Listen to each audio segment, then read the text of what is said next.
Hey everyone, my name is Dante and welcome back to Story Hub, your hub for the best stories on Reddit. Before we get into today's story, this week's giveaway is for these brand new headphones. To enter, just comment and subscribe. Enjoy the video. I'm a male 32, dating a female 24, for the past 16 months, living together for the past 7 months after her lease was up, figuring what the heck since she was always over my place and we got along great. 2 months ago she started a bottle service job. As a requirement of the job, she has to make social media posts promoting the bar and requesting messages for people to book tables. Going into the job I was supportive and requested she just leave work at work, shoot down inappropriate messages and not hang around customers in the bar after hours. I knew working in the bar environment wasn't the best, being eye candy for people spending $, but I always fully trusted her. Earlier this month I was out of town and texted her to MSG me when she got home. I woke up to no text, but we talked the next day where she said it was a slow night and she hung out with 2 of her coworkers after work, only making $75. I came back to my apartment and saw she was logged onto my computer and was sent $2,500 from a dude for kitchen supplies at 4:30 a.m. on PayPal. I immediately woke my GF up questioning her. She said this was a finance guy who regularly came in and knew the owners. That night there was a $3K minimum spend for his table, but since the club was so dead that night they only charged him for 2 bottles, which was $500. She said he texted the one girl that she was hanging with after work asking if they wanted to come hang out and he'd pay them to come hang out with him and friends. My GF said she asked her this is nothing weird, right? And her friend is like, no, this guy is a loser. He just wants to look cool in front of his friends. So apparently my GF and her 2 friends hung out with him and friends for 2 hours just chilling.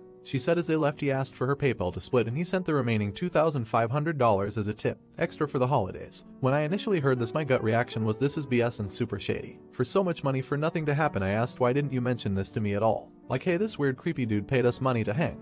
But it was never even mentioned. My GF said she was weirded out and wanted to tell me in person. I was pissed and said prove me nothing happened. So she had withdrawn 2/3 of the money and both of us met up with the 2 girls that were there that night. I interrogated both coworkers and also DM'd the guy and they all had the same story. I still felt this story was absolutely insane, but I gave my GF the benefit of the doubt for always being trustworthy and having the other 3 PPL talk to me about that night.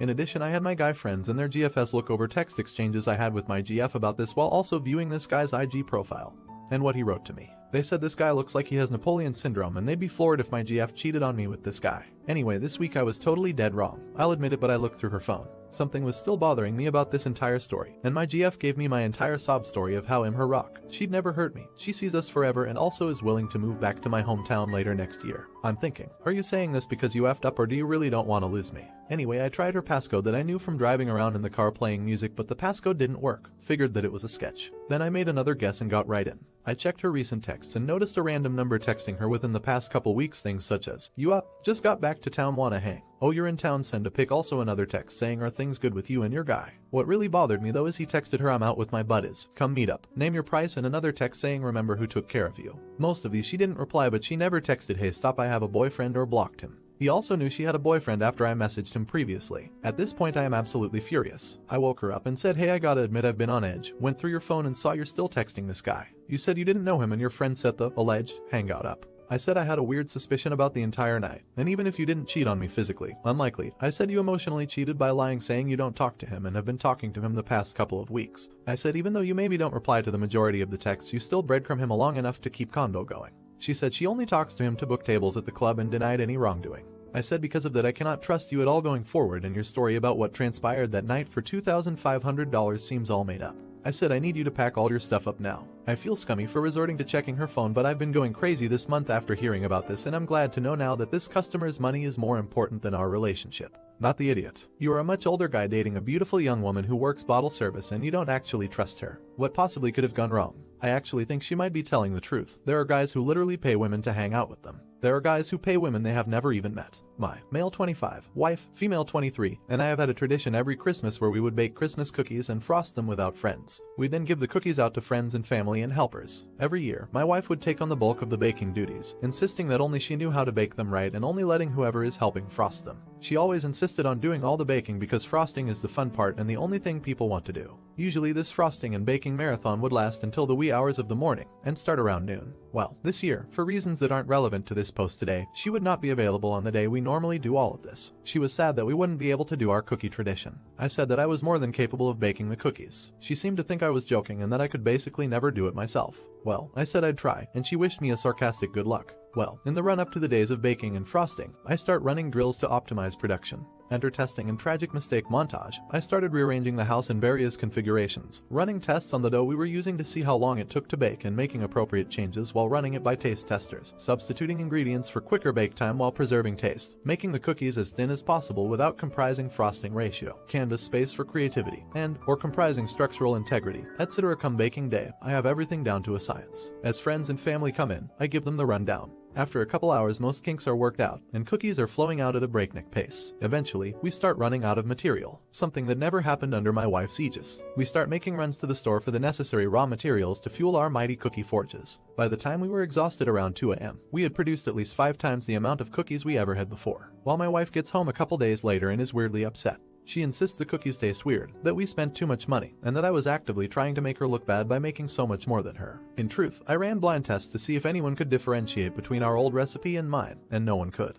I also only spent 40% more than years previous as I slotted in some cheaper ingredients and bought some stuff in bulk, and I had absolutely zero intention of upstaging her. I simply had the goal of maximize cookie production. She says that even if I didn't do it on purpose that I should have thought about how it made her look to out circles and that I have embarrassed her, and she actually called me an asshole. Really quick, if you're enjoying the video, don't forget to drop a like. She's never called me an asshole in all 3 years of marriage, so I can't help but think I am. Am I the idiot? Not the idiot. You didn't do anything wrong, per se, and your methods sound fun and add a competitive edge which enhances the excitement for some people. But no one likes to discover that a tradition on which they've spent time and effort and enjoy doing doesn't need them at all to function and may even be better without their hard work. Not the idiot. You said you were going to bake them, and you baked them. Some may find your methods odd, but I get that you were enthusiastic about it, maybe went a little overboard. But I don't see anything vindictive in your behavior. Even the taste tests, if I'm understanding correctly, were done before the accusation that yours aren't as good as hers, which suggests to me that the point was to make sure people would enjoy the cookies. I'm working in the billing queue in a call center for one of the big 3 telcos, and a client calls in regarding a billing concern. This lady calls in, is puzzled by why she got charged a one-time fee $49 for a wireless access point. It's Gen 1 equipment for wireless set-top boxes for Optic TV. She's even more puzzled. Why would she have that charge when she doesn't have TV services from us? And I informed her that it started more or less a month ago. She's disputing that because Optic TV isn't available in her area. Now I'm confused. She lives in a small town and there's no Optic TV there. I did a little digging and found out that someone, no ex-husband, was still on her account and got a 3-year contract to get a free TV for Optic TV and internet. She begins to cry on the phone and tells me her now ex-husband had an affair with a younger woman. Divorced her, milked her for as much as he could and apparently still is milking her for more. He totally ghosted her, moved to Alberta, changed his email, phone number, blocked her on all social media, etc. In my mind I'm like, what a dickhead. And I'm like, well I'm sorry if you cancel the services you're on hook to pay for cancellation fees and so on. I can tell her though, I can remove his access to your account and you can also add on a password, downgrade the internet and TV to the bare essentials, and I can attempt to redirect the TV gift from his address to hers, but there's no guarantee as it's been processed already. I can hear the light going off in her head. Wait, what? You have where he's living at now? Why, yes. He's got TV and internet services, so there's a service address. She goes really quiet, says her lawyer and herself have been trying to track him down but his family and friends are being tight-lipped about it. She asks if I'm allowed to give that info to her. I smile and reply, this is your account. You have unrestricted access for service address, phone numbers, emails that your now ex-husband provided to us to get hooked up. She asks if I can give her his new address, his new cell number and the second number left on the account, presumably the new woman, and contact info over the phone right now. I asked if she had a pen and paper handy. She was so ecstatic. And after giving her all the details from her account regarding the second service address, downgrade everything. And he was a hockey fan and there was a game playing right now with his team. So I wish I could have been a fly on the wall when the game cuts out and he calls in to ask WTF and discovers he's been removed. And there's an account pin and he's been discovered by his ex-wife and lawyer. Not the idiot. This reminds me of my mom. Married a much younger man very quickly. Don't even get me started. Marriage ended in less than a year and he's being a duck. Traded in their car he had for a brand new Mustang and added it to her insurance. She called to get it removed. They said unfortunately they couldn't. She's like, well it's my policy, can I just cancel it? And Luke in Austin TX said, why yes ma'am you absolutely can. Canceling the policy. About a week or 2 later he totaled the car speeding because he's a horrible driver. Not the idiot. Absolute bargain for $49 and a nice bit of karma too. I hope the ex-wife's lawyers go to town on the ex-husband. Thank you for watching and if you enjoyed, don't forget to like and subscribe.